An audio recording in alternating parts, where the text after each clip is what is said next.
Blender মেশিনের ভিতরে অতিরিক্ত শব্দ হলে কিভাবে মেরামত করা হয় আমি ফুল ভিডিওর মাধ্যমে আপনাদেরকে বোঝানোর এবং দেখানোর চেষ্টা করব। আপনারা যারা এরকম গুরুত্বপূর্ণ ভিডিও দেখতে চান অবশ্যই এক্ষুনি আমার পেজটাকে সাবস্ক্রাইব করে রাখবেন।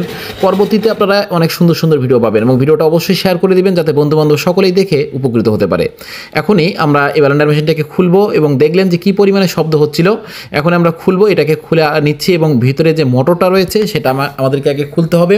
এখানে ভিতরে অ্যাডজাস্টের সমস্যা হয়ে গেছে, যার কারণে দ্রুত পেনিয়াম কিন্তু নষ্ট হয়ে যাবে, বাটির সঙ্গে আটকে যাবে এবং অতিরিক্ত বাটির নিচটা গরম হয়ে যাবে।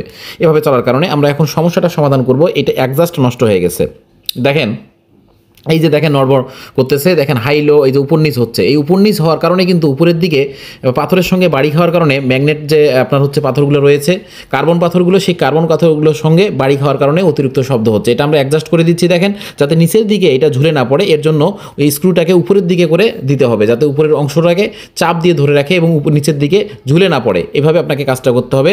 দেখেন এখন কিন্তু উঁচু হয়ে গেছে, নিচের দিকে আর ঝুলে পড়বে না এবং সাউন্ড হবে না।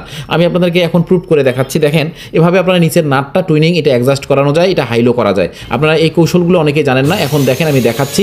এই যে কত সুন্দর স্মুথলিভাবে চলবে। আপনারা চাইলে আপনাদের যাদের ঘন ঘন ব্লেন্ডারের পেনিয়াম নষ্ট হয়ে যাচ্ছে এবং অ্যাডজাস্ট করতে পারতেছেন না, আপনারা চাইলে এই কৌশল অবলম্বন করে অ্যাডজাস্টটা করতে পারেন। ভিডিওটি অবশ্যই শেয়ার করে দিবেন এবং এইরকম গুরুত্বপূর্ণ ভিডিও পেতে এক্ষুনি আমার পেজটাকে ফলো করে রাখবেন, অবশ্যই সাবস্ক্রাইব করবেন।